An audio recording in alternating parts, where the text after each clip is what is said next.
Welcome back to the Essential 8 Cybersecurity series. Today our exploration takes us to the fourth strategy in the framework, User Application Hardening. This strategy involves configuring applications to secure them against cyber threats and make them more resistant to potential risks.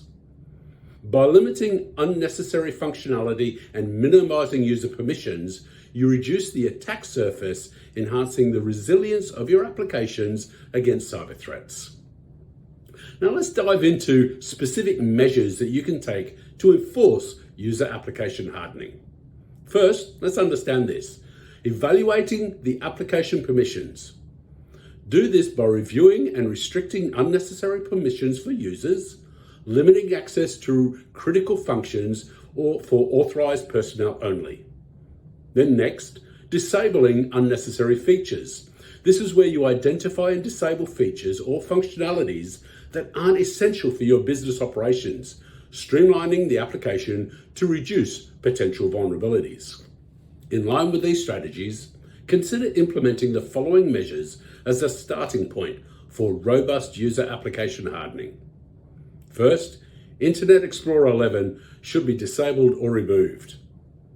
Another, configure your web browsers to not allow processing of Java from the internet. Also, do not allow web browsers to process web advertisements from the internet either. Also, ensure web browser security settings cannot be changed by a user once you've secured that down.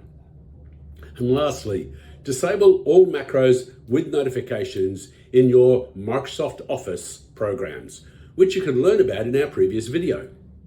Remember, user application hardening is an integral part of building a robust security posture, ensuring that your applications remain secure in the face of an evolving cyber threat.